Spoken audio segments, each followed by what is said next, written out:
Hi guys, this is Vikram and today I will start second part of present indefinite tense। और यदि आपने present indefinite tense का first part नहीं देखा है तो आप डिस्क्रिप्शन जाके फर्स्ट पार्ट देखें, जिससे कि ये जो सेकंड पार्ट है आपको समझने में आसानी हो। तो हम स्टार्ट करते हैं प्रेजेंट इंडेफिनिट टेंस का सेकंड पार्ट, और आज हम जानेंगे present simple tense with motion के इंपॉर्टेंट रूल्स के बारे में। फर्स्ट वीडियो लेक्चर में हमने जाना था present simple tense with motion के रूल्स फॉर सिंगुलर, और इस वीडियो लेक्चर में हम जानेंगे present simple tense with motion rules for plural. तो विथ मोशन के रूल्स फॉर सिंगुलर में हमने जाना कि ही सी इट वे सिंगुलर नाउन के साथ हम मेन वर्ब की फर्स्ट फॉर्म में क्या ऐड करते हैं, SAES प्लस ऑब्जेक्ट। और प्लूरल रूल में हम क्या ऐड करेंगे, तो पहले हम जानते हैं present simple tense with motion for plural. तो यहाँ देखें, हम पढ़ रहे हैं प्रेजेंट इंडेफिनिट टेंस अर्थात प्रेजेंट सिंपल टेंस। और प्रेजेंट सिंपल टेंस को हमने लैंग्वेज के अकॉर्डिंग दो भागों में कैटेगराइज किया था। फर्स्ट आपका पार्ट है present simple tense with motion and second था आपका present simple tense without motion. तो हम विथ मोशन के सिंगुलर रूल्स के बारे में ऑलरेडी हम वीडियो लेक्चर के फर्स्ट पार्ट में पढ़ चुके हैं। अब वीडियो लेक्चर के सेकंड पार्ट में हम जानेंगे present simple tense with motion for plural. तो यहाँ देखें, प्रेजेंट सिंपल टेंस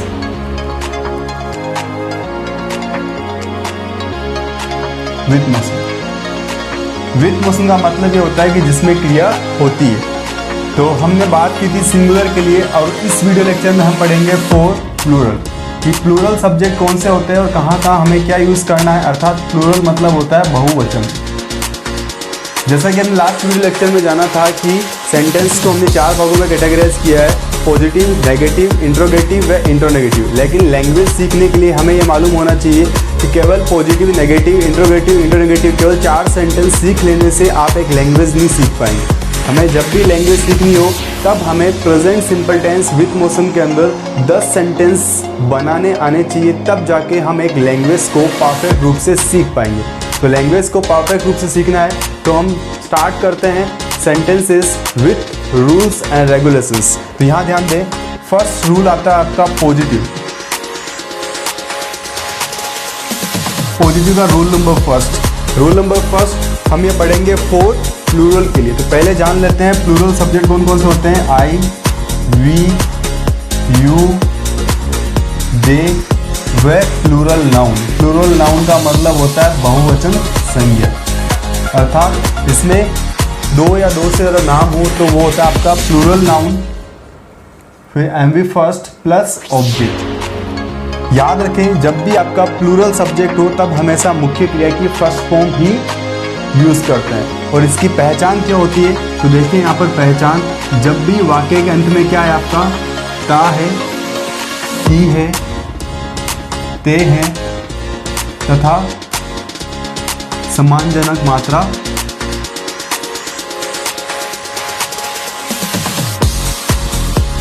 ओ।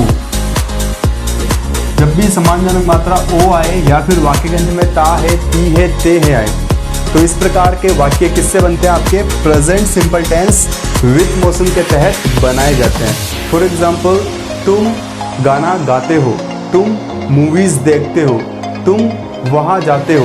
तो इस प्रकार के सेंटेंस किससे बनते हैं, present simple tense with motion के तहत बनाए जाते हैं।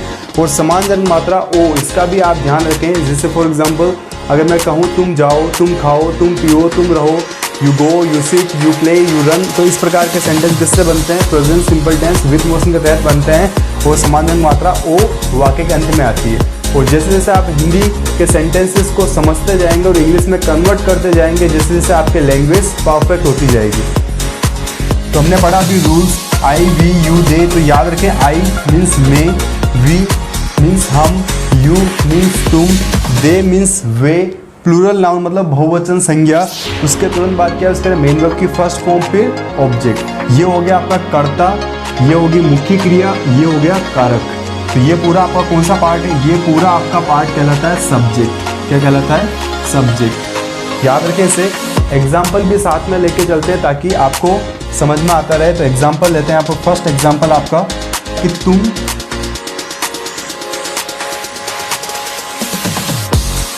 अंग्रेजी बोलते हो। मैंने किसी को कहा कि तुम अंग्रेजी बोलते हो, अर्थात इसका इंग्लिश क्या बनेगा, यू। जस्ट आपने यूज़ किया यहाँ पर सब्जेक्ट में यू, और मेन वर्ब की फर्स्ट फॉर्म क्या है, बोलने को बोलते हैं speak, you speak English, you speak English. तुम इंग्लिश बोलते हो, यू स्पीक इंग्लिश। तो जब भी आपके वाक्य के अंत में क्या है, ता है, ती है, ते है और सम्मानजनक मात्रा ओ, तो इस प्रकार के वाक्य की पहचान present simple tense with motion के तहत की जाती है। याद रखें इस चीज़ को। और यू यहाँ पर क्या आपका सब्जेक्ट है, स्पीक यहाँ पर मेन वर्ब की फर्स्ट फॉर्म है, इंग्लिश यहाँ पर क्या है, यह आपका ऑब्जेक्ट है, अर्थात ये कर्ता, मुख्य क्रिया एंड कारक। तो अब इसका पॉजिटिव का सेकंड रूल क्या होगा, जैसा कि हमने फर्स्ट वीडियो लेक्चर में जाना था कि हमने वहाँ पर ही, सी, इट व सिंगुलर नाउन के साथ डज शब्द से स्ट्रेस लगाया था। जैसे ही यहाँ पर भी हम आई, वी, यू, दे व प्लूरल नाउन के साथ डज शब्द का स्ट्रेस नहीं लगाएंगे, यहाँ पर हम स्ट्रेस लगाएंगे डू शब्द से। और ज़रूरत क्यों होती है तो समझते हैं पहले हम रूल्स, उसके बाद देखते हैं कि हमें इस तरह के सेंटेंस को बोलने की ज़रूरत क्यों होती है। तो आप समझें यहाँ पर इसका सेकेंड रूल।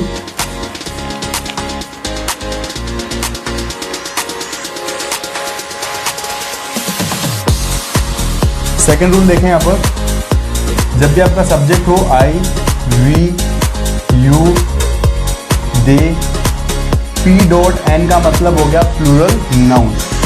उसके तुरंत बाद अगर आपको डू मिले और डू के तुरंत बाद अगर आपका मेन वर्ब की फर्स्ट फॉर्म, उसके तुरंत बाद अगर ऑब्जेक्ट हो, तो डू के तुरंत बाद यदि एम बी फर्स्ट लिखी हुई है तो याद रखें ये डू यहाँ पर मुख्य क्रिया का काम नहीं कर रहा है। डू यहाँ पर कैसे काम कर रहा है, स्ट्रेस। स्ट्रेस अर्थात सेंटेंस को जोर या दबाव डालते हुए जब भी बोलने की ज़रूरत पड़े। वो कब ज़रूरत होती है, जब आपको अपनी कही गई बात पर यकीन दिलाना हो। जब भी आपको अपनी कही गई बात पर यकीन दिलाना हो तब आप वहाँ पर डू शब्द से स्ट्रेस लगा सकते हैं। एग्जाम्पल देखें यहाँ पर, सेकेंड नंबर एग्जाम्पल, तुम इंग्लिश बोलते हो। मैंने अपने एक फ्रेंड को बोला कि तुम इंग्लिश बोलते हो, बट फ्रेंड ने क्या कहा, उसने मना कर दिया, मैं इंग्लिश नहीं बोलता हूँ। तो मुझे अपनी बात क्या करनी है, साबित करनी है, क्योंकि मैंने उस बंदे को देखा है इंग्लिश बोलते हुए, अर्थात मुझे अपनी बात साबित करनी है कि तुम इंग्लिश बोलते हो। मुझे अपनी कही गई बात को रिपीट करके बोलना हो तब सेंटेंस में कैसे बोलूँगा मैं, बोलते हो इंग्लिश तुम, या फिर तुम इंग्लिश बोलते तो हो।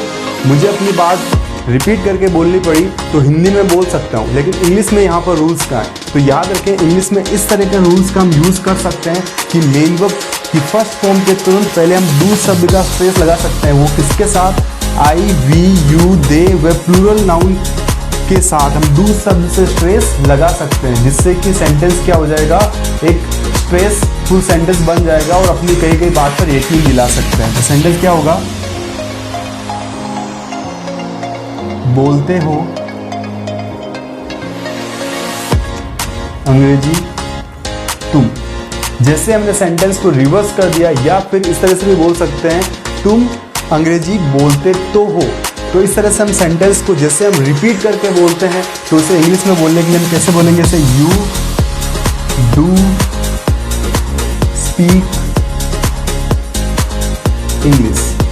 यू यहाँ पर क्या है, यू यहाँ पर सब्जेक्ट, डू यहाँ पर है स्ट्रेस, जिसे हम एम्फेसाइज भी कहते हैं। स्पीक यहाँ पर मेन वर्ब की फर्स्ट फॉर्म एंड इंग्लिश यहाँ पर आपका ऑब्जेक्ट। तो याद रखें जब भी आपको present simple tense with motion के वाक्यों को दोहराते हुए अर्थात जोर या दबाव डालते हुए बोलने की जरूरत पड़े तो आई, वी, यू, दे व प्लूरल नाउन अर्थात प्लूरल सब्जेक्ट के तुरंत बाद डू शब्द से स्ट्रेस लगाया जाता है। डू शब्द के तुरंत बाद मुख्य क्रिया की फर्स्ट फॉर्म का यूज़ करते हैं।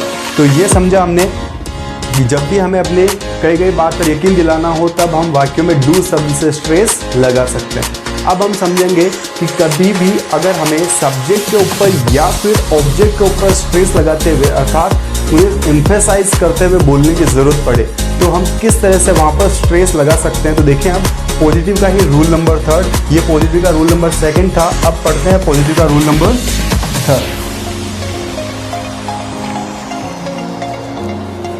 तो पॉजिटिव के रूल नंबर थर्ड में हम ये सीखेंगे कि जब भी अगर आपका सब्जेक्ट हो I, we, you, they plural noun और आपको सब्जेक्ट के ऊपर स्ट्रेस लगाते हुए बोलने की ज़रूरत पड़े, वो कैसे, वो समझते हैं एग्जांपल के थ्रू। लेकिन उससे पहले हम समझते हैं इस रूल्स को। तो आपको यूज़ करना है यहाँ पर ओनली शब्द। ओनली का अर्थ निकलता है ही से, और ये सब्जेक्ट के ऊपर स्ट्रेस लगाएगा जब भी इस सब्जेक्ट के तुरंत बाद अगर आप ओनली यूज़ करते हैं। तो यहाँ पर मेन वर्ब की first form plus object. Sentence कैसे बनेगा, तो देखिए ये आपका रूल नंबर 3 और सेंटेंस कैसे बनेगा देखें यहाँ पर। फॉर एग्जाम्पल मैंने कहा कि तुम इंग्लिश बोलते हो, उस बंदे ने बोला कि मैं इंग्लिश नहीं बोलता हूँ, मेरा फ्रेंड इंग्लिश बोलता है। बट मुझे पता है कि जिस बंदे को मैंने कहा है वह इंग्लिश बोलता है, बट वो मुझसे झूठ बोल रहा है कि उसका फ्रेंड इंग्लिश बोलता है। तो मुझे अपनी कही गई बात पर क्या करना है, यकीन दिलाते हुए बोलना है। तो मैं क्या करूँगा, वहाँ पर सब्जेक्ट के ऊपर स्ट्रेस लगाते हुए बोलूँगा कैसे, तुम ही इंग्लिश बोलते हो। क्योंकि उस बंदे ने क्या बोला कि मैं इंग्लिश नहीं बोलता हूँ, मेरा फ्रेंड इंग्लिश बोलता है, अर्थात उसने यू को रिमूव करके वहाँ पर क्या यूज़ कर दिया, माई फ्रेंड, अर्थात मेरा मित्र।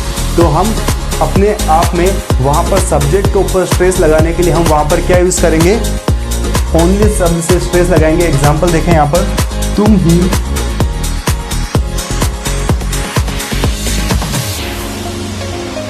अंग्रेजी बोलते हो। सेंटेंस क्या बनेगा, यू, यहाँ देखते जाएं इस फॉर्मूले को, यू फिर ओनली फर्स्ट फॉर्म, बोलने को बोलते हैं speak, you only speak English. Only यहाँ पर क्या है, ओनली यहाँ पर स्ट्रेस है। याद रखें कभी भी अगर आपको सब्जेक्ट के तुरंत बाद ओनली लिखा हुआ मिले तो आप समझें कि ये जो ओनली है ये क्या काम कर रहा है, बस स्ट्रेस का। किसके लिए, सब्जेक्ट के ऊपर जब भी हमें स्ट्रेस लगाना हो तब हम वहाँ पर ओनली शब्द से स्ट्रेस लगाते हैं और इसका अर्थ निकलता है ही से। तुम ही अंग्रेजी बोलते हो, you only speak English, you यहाँ पर सब्जेक्ट है, ओनली स्ट्रेस है, स्पीक फर्स्ट फॉर्म है, इंग्लिश यहाँ पर ऑब्जेक्ट है। तो अब हम समझते हैं रूल नंबर 4 में, वो भी पॉजिटिव का ही पार्ट रहेगा रूल नंबर 4 भी, कि कभी भी अगर हमें ऑब्जेक्ट के ऊपर स्ट्रेस लगाते हुए बोलने की ज़रूरत पड़े तो किस तरह से हम सेंटेंस फ्रेम करते हैं। तो देखें यहाँ पर आप रूल नंबर 4,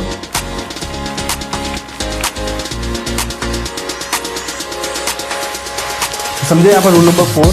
रूल नंबर 4 ये कहता है कि जब भी हमें ऑब्जेक्ट के ऊपर स्ट्रेस लगाते हुए बोलने की ज़रूरत पड़े तो हमें ऑब्जेक्ट के तुरंत बाद ओनली शब्द से स्ट्रेस लगाया जाता है। तो यहाँ पर सब्जेक्ट के बाद क्या यूज़ करेंगे, मेन वर्ब की फर्स्ट फॉर्म, फिर क्या यूज़ करेंगे, ऑब्जेक्ट, एंड ऑब्जेक्ट के तुरंत बाद क्या यूज़ करेंगे हमें, ओनली। ओनली यहाँ पर क्या आपका स्ट्रेस है। ज़रूरत क्यों होती है, तो समझे पहले ध्यान से। मैंने उस लड़के को बोला कि तुम इंग्लिश बोलते हो, उसने मुझे कहा कि मैं इंग्लिश नहीं बोलता हूँ, मैं फ्रेंच बोलता हूँ, मैं स्पेनिश बोलता हूँ, अर्थात उसने इंग्लिश यहाँ पर क्या था, हमारा ऑब्जेक्ट था, उसने ऑब्जेक्ट को चेंज कर दिया। ऑब्जेक्ट को चेंज करके क्या बोला उसने कि मैं इंग्लिश नहीं बोलता हूँ, मैं स्पेनिश बोलता हूँ या फ्रेंच बोलता हूँ। तब आपको पता है कि नहीं, वो बंदा इंग्लिश बोलता है, तो आपको अपनी बात साबित करनी है। तो क्या कहेंगे, तुम इंग्लिश ही बोलते हो। क्या बनेगा सेंटेंस यहाँ पर, रूल नंबर 4 के एग्जाम्पल देखें, तुम अंग्रेजी ही बोलते हो। तो यहां पर आपने स्ट्रेस कहां पर लगाया, ऑब्जेक्ट के तुरंत बाद। सेंटेंस क्या बनेगा, यू स्पीक इंग्लिश ओनली। तो जैसे ही आपने ऑब्जेक्ट के तुरंत बाद ओनली यूज किया, अर्थात ये क्या आपका ऑब्जेक्ट है, स्पीक यहाँ पर मेन वर्ब की फर्स्ट फॉर्म में, यू यहाँ पर क्या आपका सब्जेक्ट है। तो ऑब्जेक्ट के तुरंत बाद जैसे आपने यहाँ पर ओनली यूज किया, तो ओनली यहाँ पर क्या आपका स्ट्रेस है। तो तुम अंग्रेजी ही बोलते हो, यू स्पीक इंग्लिश ओनली। जरूरत कब पड़ी, जब आपने कहा कि तुम इंग्लिश बोलते हो, उसने बोला मैं इंग्लिश नहीं बोलता हूँ, मैं स्पेनिश बोलता हूँ। तो आपको अपनी बात साबित करनी है कि तुम इंग्लिश ही बोलते हो। सेंटेंस क्या बनेगा, यू स्पीक इंग्लिश ओनली। तो जो भी हमने अभी पॉजिटिव में 4 सेंटेंस पढ़े, उसमें वापस से रिवाइज करवा रहा हूँ, ध्यान से सुने आप। फर्स्ट सेंटेंस है पॉजिटिव का, तुम इंग्लिश बोलते हो, you speak English. Second sentence है बोलते हो इंग्लिश तुम, you do speak English. Third sentence है तुम ही इंग्लिश बोलते हो, you only speak English. Fourth sentence है तुम इंग्लिश ही बोलते हो, यू स्पीक इंग्लिश ओनली। तो इस तरह से हम सेंटेंस को फ्रेम कर सकते हैं 4 पार्ट में पॉजिटिव के सेंटेंस को। और हम सीख रहे हैं लैंग्वेज, पहली conditions keep in your mind कि हम एक लैंग्वेज सीख रहे हैं, तो लैंग्वेज सीखने के लिए हमें इन चारों सेंटेंसेस के रूल्स और सेंटेंसेस को किस तरह से बोला जाए और कब हमें किस कंडीशन में किस सेंटेंस को बोला जाए, ये सारे रूल्स आपको समझने हैं, तब जाके आप एक लैंग्वेज के पार्ट को समझ पाएंगे। तो याद रखें, और यदि आपको अभी भी कंफ्यूजन है तो वीडियो को रिपीट देखें ताकि आपका ये कंफ्यूजन दूर हो जाए। तो अब हम स्टार्ट करते हैं। ये पॉजिटिव के 4 पार्ट हो चुके हैं। अब हम स्टार्ट करेंगे इसका नेगेटिव। तो नेगेटिव देखते हैं, नेगेटिव में क्या यूज़ करते हैं। अब आप बात करते हैं रूल नंबर 5 की, और रूल नंबर 5 में हम जानेंगे कि नेगेटिव अर्थात नकारात्मक वाक्य फॉर प्लूरल के लिए किस तरह से फ्रेम किए जाते हैं। तो ध्यान दें यहाँ पर नेगेटिव अर्थात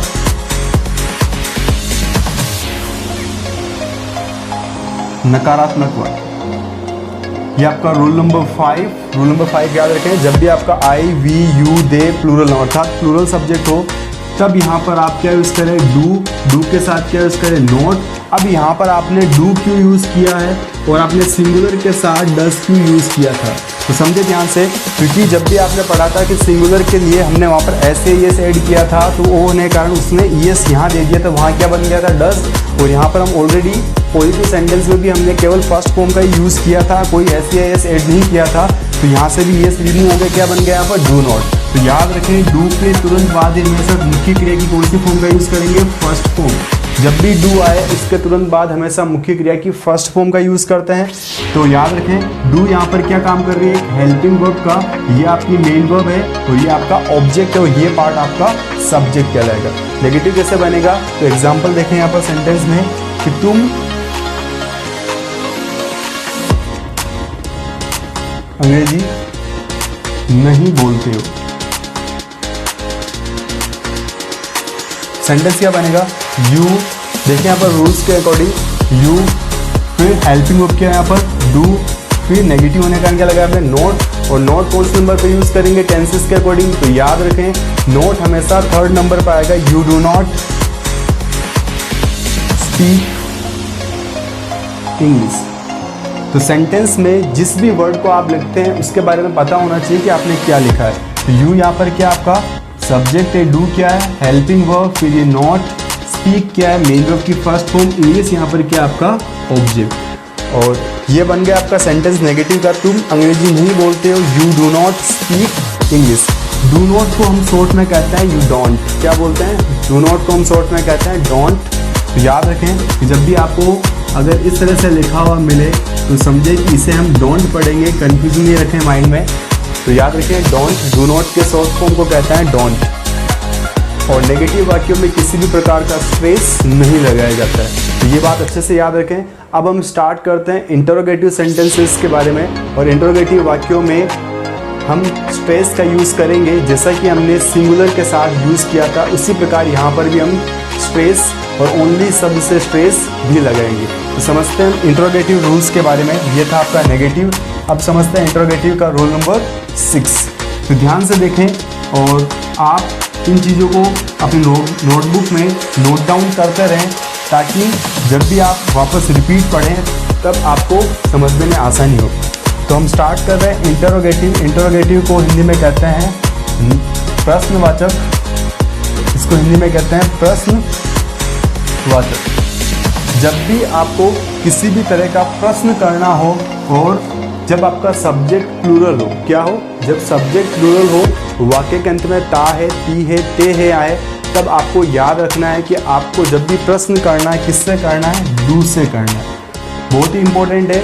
सबसे ज़्यादा स्पोकन में जब यूज़ करते हैं वो डू से ही क्वेश्चन करते हैं। कैसे, हम कई बार पूछते हैं do you speak English, do you go to college, do you learn English, do you write a letter. तो डू से हम बहुत ज़्यादा क्वेश्चन करते हैं। याद रखें कि जब भी वाक्य के अंत में ता है, ती है, ते आए और सब्जेक्ट आपका प्लूरल हो तो किससे क्वेश्चन करेंगे, डू से। तो डू सब्जेक्ट आपका I, we, you, they, plural noun plus main verb की फर्स्ट फॉर्म प्लस ऑब्जेक्ट। याद रखना है कि डू से जब भी क्वेश्चन करें तो आपको सिंपल याद रखना है कि आपको प्रैक्टिस करनी है बार बार। कैसे, do I, do we, do you, do they, do Ram and Shyam. तो इस तरह से आपको रिपीट प्रैक्टिस करनी है, जिससे कि आपका ये कंफ्यूजन दूर हो जाए कि जब भी आपका प्लूरल सब्जेक्ट आए तब क्वेश्चन किससे करें, डू से करें।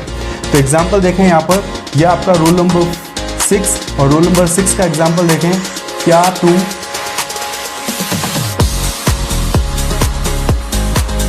अंग्रेजी बोलते हो। देखिए पीछे वाक्य के अंत में क्या है, ता है, ती है, ते हो। इस तरह से वाक्य के अंत में आया तब क्या यूज करोगे आप, present simple tense with motion का यूज करोगे। तो क्या तुम, तो यू यहाँ पर क्या प्लूरल सब्जेक्ट है तो क्या यूज करेंगे, डू। उसके बाद क्या आएगा आपका सब्जेक्ट डू यू, फिर फर्स्ट फॉर्म क्या आपकी स्पीक, क्या ऑब्जेक्ट क्या यूज करेंगे, English, do you speak English. और क्वेश्चन मार्क का याद रखें कि आपको क्वेश्चन मार्क यूज करना है, सिंपल सा है। Do you speak English, do यहाँ पर क्या आपका हेल्पिंग वर्ब, यू क्या यहाँ पर सब्जेक्ट, स्पीक क्या मेन वर्ब की फर्स्ट फॉर्म, इंग्लिश यहाँ पर क्या आपका ऑब्जेक्ट। तो जैसे जैसे आप प्रैक्टिस करेंगे वैसे वैसे सेंटेंसेस आपके लिए इजी हो जाएंगे। तो practice makes a man perfect. So practice करें। क्या तुम अंग्रेजी बोलते हो, डू यू स्पीक इंग्लिश। क्या तुम गाना गाते हो, do you sing a song. क्या तुम खाना पकाते हो, डू यू कुक फूड। क्या तुम चाय बनाते हो, डू यू प्रिपेयर टी। तो इस तरह से आप प्रैक्टिस करें, बार बार घर पे ही आप सेंटेंस को बोलने की प्रैक्टिस करें और अपने आप से क्वेश्चन करें और आंसर देने का ट्राई करें, जिससे कि आपका जो कंफ्यूजन है वो रिमूव हो जाए। अब बात करते हैं कि इंट्रोगेटिव सेंटेंस के वाक्यों को जब भी हमें दोहराते हुए अर्थात जोर या दबाव डालते हुए क्वेश्चन करने की ज़रूरत पड़े तब हमें किस तरह से वाक्य में स्ट्रेस लगाना है। तो हम समझते हैं रूल नंबर 7। तो ध्यान दें यहाँ पर रूल नंबर 7 पे।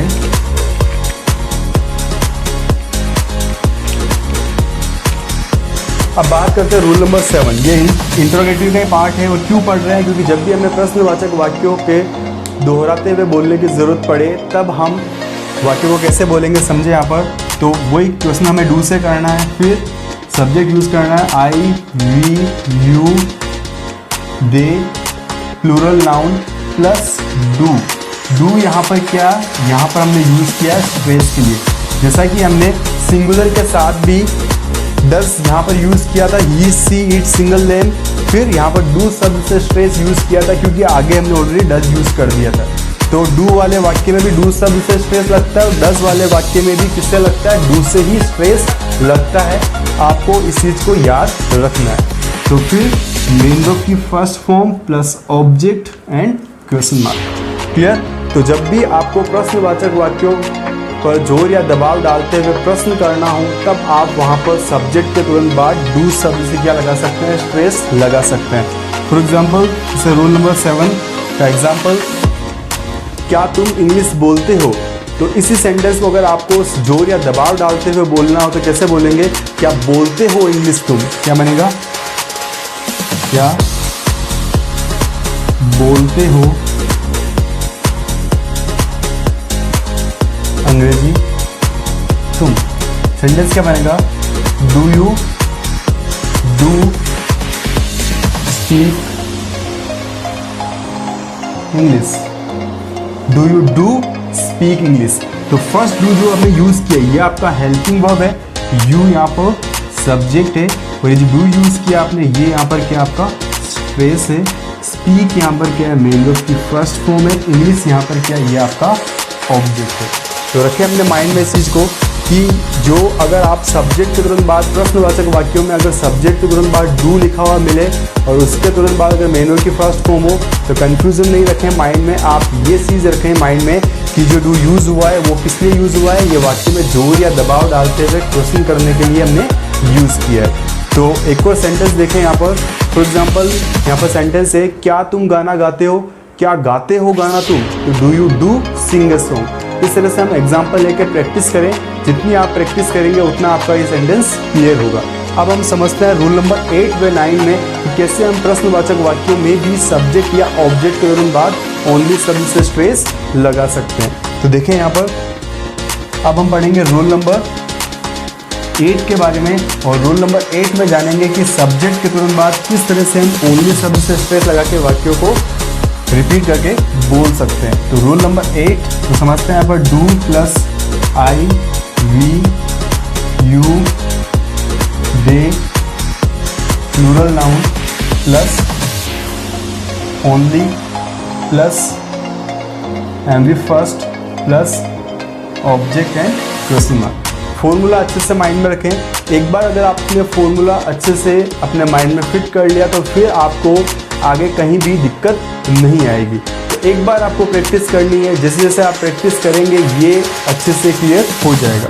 तो फॉर्मूला रखें माइंड में, do, I, we, you, they, plural noun, only, M V first plus object. तो ये ज़रूरत कब होती है कि जब भी हमें प्रश्न करते हुए सब्जेक्ट के ऊपर स्ट्रेस लगाते हुए बोलने की ज़रूरत पड़े तो हम वहाँ पर ओनली शब्द से क्या लगा सकते हैं, स्ट्रेस लगा सकते हैं। फॉर एग्जांपल समझे यहाँ पर, क्या तुम इंग्लिश बोलते हो, और ये अगर सेंटेंस मुझे बोलना है सब्जेक्ट के ऊपर जोर या दबाव डालते हुए और क्वेश्चन करना तो कैसे बोलूँगा यहाँ पर, क्या तुम ही इंग्लिश बोलते हो। क्या बनेगा यहाँ पर, रूल नंबर 8 का एग्जाम्पल देखें,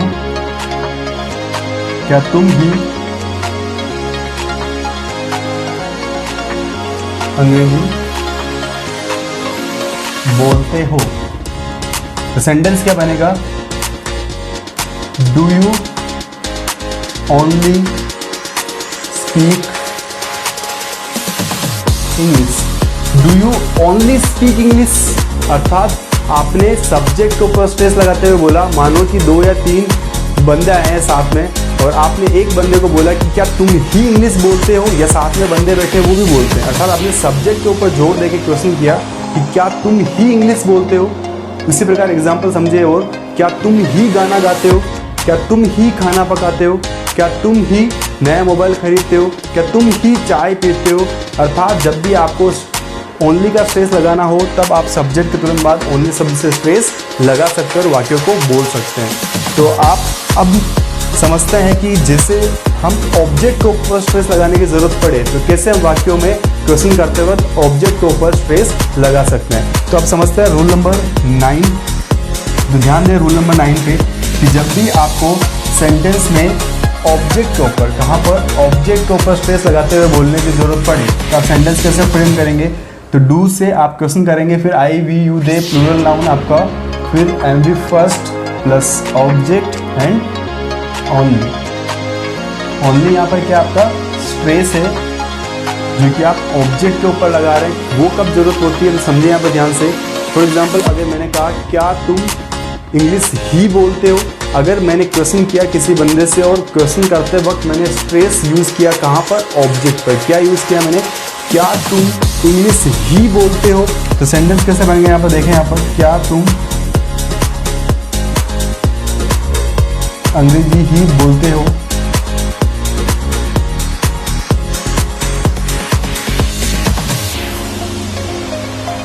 सेंटेंस क्या बनेगा, do you speak English only.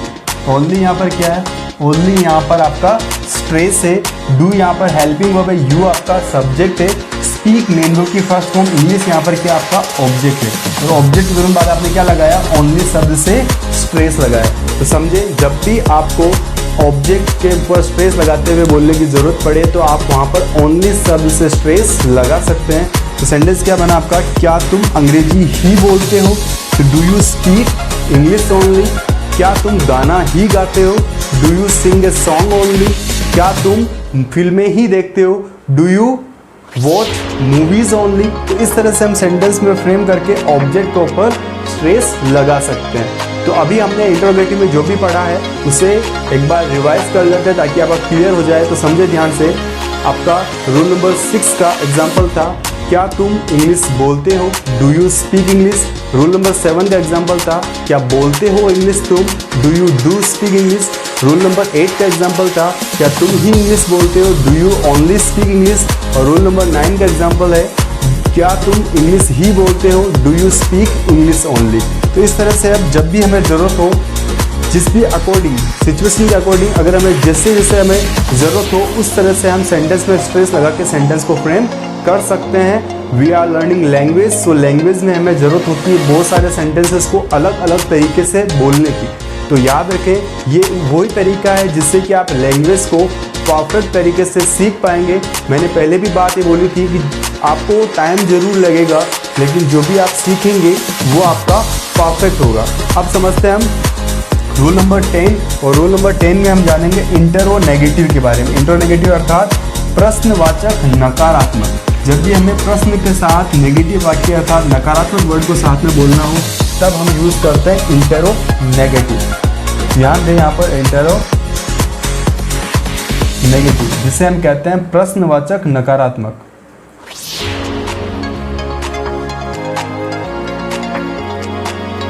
प्रश्नवाचक नकारात्मक वाक्य।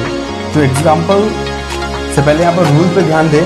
रूल यहाँ पर कहता है आपका do plus I, we, you, they plural noun हो तब यहाँ पर आप क्या यूज़ करेंगे, नॉट, उसके बाद क्या यूज़ करेंगे, एंड फर्स्ट, उसके बाद क्या यूज़ करेंगे आप, ऑब्जेक्ट यूज़ करेंगे और फिर क्वेश्चन मार्क। वो याद रखें, नॉट कौन से नंबर पर आएगा आपका, थर्ड नंबर पर। देखें यहाँ पर first number helping verb, second number पे सब्जेक्ट एंड थर्ड नंबर पे आपका नॉट, फिर एमवी फर्स्ट प्लस ऑब्जेक्ट। और अब इसका एग्जांपल देखें, क्या तुम अंग्रेजी नहीं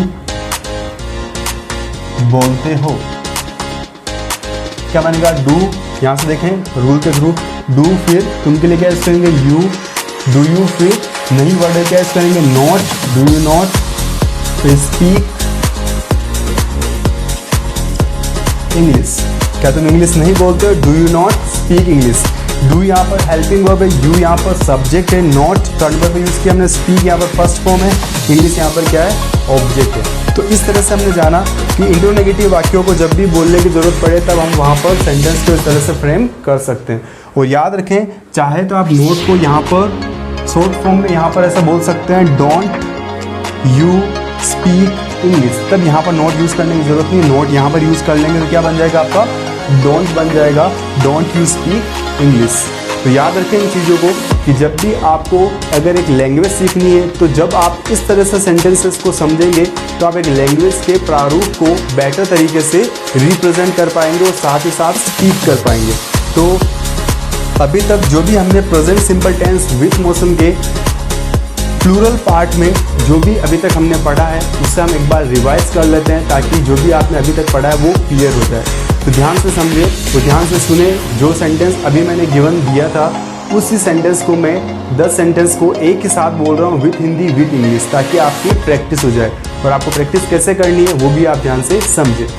तो यहाँ पर ध्यान से सुने आप सेंटेंस, तुम इंग्लिश बोलते हो, यू स्पीक इंग्लिश, बोलते हो इंग्लिश तुम, यू डू स्पीक इंग्लिश, तुम ही इंग्लिश बोलते हो, यू ओनली स्पीक इंग्लिश, तुम इंग्लिश ही बोलते हो, यू स्पीक इंग्लिश ओनली, तुम इंग्लिश नहीं बोलते हो, you do not speak English, क्या तुम इंग्लिश बोलते हो, डू यू स्पीक इंग्लिश, क्या बोलते हो इंग्लिश तुम, do you do speak English, क्या तुम ही इंग्लिश बोलते हो, do you only speak English, क्या तुम इंग्लिश ही बोलते हो, do you speak English only, क्या तुम इंग्लिश नहीं बोलते हो, do you not speak English. तो इस तरह से आपको सेंटेंस को लेके आपको प्रैक्टिस करनी है जिससे कि आपका स्पोकन क्या हो जाए, बेटर हो जाए। आपको जैसे जैसे आप सेंटेंस को लेंगे और जैसे आप न्यू वोकेब लेंगे और प्रैक्टिस करते जाएंगे, जिससे क्या होगा कि आपके जो सेंटेंस है वो माइंड में फिट हो जाएंगे और आपका जो स्पोकन है वो क्या हो जाएगा, बेटर हो जाएगा। तो आपने खुद ने यहाँ पर देखा कि हम एक सेंटेंस को 10 तरीके से फ्रेम करके बोलते हैं तो कहीं ना कहीं आपके माइंड में वो सेंटेंस ज़रूर फिट हो जाएगा। और इस तरह से अगर आप इंग्लिश सीखोगे तो डेफिनेटली जो आपकी इंग्लिश होगी वो ग्रामेटिकल होगी और आपकी इंग्लिश फ्यूचर के लिए बिल्डअप होगी। आप 2 या 3 महीने के बाद अगर इस इंग्लिश को छोड़ भी देते हैं तो भी आप नहीं भूलेंगे, क्योंकि जो भी आपने अभी रूल्स एंड रेगुलेशन सीखे वो हिंदी से इंग्लिश में कन्वर्ट करना सीखें। और आप खुद जानते हैं कि आपकी हिंदी है वो परफेक्ट है। हिंदी से अगर आपने रूल्स सीखे हैं तो आप कभी भी उन रूल्स को भूलेंगे नहीं। और जब भी आप रिवाइज करेंगे वो रूल्स बार बार आपके प्रैक्टिस में आते रहेंगे और आपकी इंग्लिश क्या होती जाएगी, आसान होती जाएगी। तो आज हमने present simple tense with motion for singular हमने पढ़ा फर्स्ट पार्ट में और फॉर प्लूरल पढ़ा हमने इस सेकंड पार्ट में। तो आज हमारा present simple tense with motion पूरा कंप्लीट हो चुका है। और अभी भी आपको अगर present simple tense with motion में कहीं भी कंफ्यूजन है तो मुझे कमेंट कर सकते हैं and I will give you reply. So आप ट्राई करें, अगर आपको अभी भी कंफ्यूजन है तो ट्राई करें कि एक बार आप इस वीडियो को दोबारा रिपीट देखें जिससे कि आपका कंफ्यूजन दूर हो जाए। एंड आप प्रैक्टिस करें, डेफिनेटली आपके लिए ये बहुत ही ईजी होगा। आप घबराएं नहीं और अपने आप को ये नहीं सोचें कि आप जो सीख रहे हैं वो परफेक्ट हो पाएगा नहीं हो पाएगा। First you believe in your self If you believe in yourself, definitely you are able to learn English and you are able to speak fluent English. Definitely, but you need to do it practice and don't give up. This is the most important rule. Don't give up. आप जो भी चीज़ करना चाहते हो उसे perfectly करने की कोशिश करें. डेफिनेटली आप सीख पाएंगे. तो आप ट्राई करें और वीडियो को बार बार देखें, जिससे कि आपका जो कन्फ्यूजन है वो भी रिमूव हो जाए और आपकी प्रैक्टिस इतनी होगी तो आप डेफिनेटली इंग्लिश को परफेक्टली सीख पाएंगे. तो ट्राई करें कि आप कुछ और एग्जांपल्स लें. तो मैं आपको कुछ 2 या 3 एग्जांपल दे देता हूं, जिससे कि आप 10 सेंटेंस फ्रेम करें और मुझे कमेंट में रिप्लाई दें कि आपने 10 सेंटेंस कैसे फ्रेम किए. तो फर्स्ट एग्जांपल है, तुम गाना गाते हो. तो इसी सेंटेंस का आपको 10 सेंटेंस फ्रेम करना है. जैसे कि मैंने पॉजिटिव में 4 सेंटेंस, नेगेटिव का 1, इंटरोगेटिव में 4 एंड इंटरोगेटिव का 1 सेंटेंस. 10 सेंटेंस टोटल फ्रेम किए थे. 10 सेंटेंस आपको फ्रेम करने हैं इसके. नेक्स्ट सेंटेंस आपका, वे फल काटते हैं. नेक्स्ट सेंटेंस आपका है, हम गाने सुनते हैं. तो इन तीनों सेंटेंसेस के आपको 10 सेंटेंस बनाने हैं और प्रैक्टिस करनी है. और आपको कन्फ्यूजन हो तो मुझे कमेंट कर सकते हैं आप. तो गाइस, आज के लिए इतना ही. Thanks for watching this video.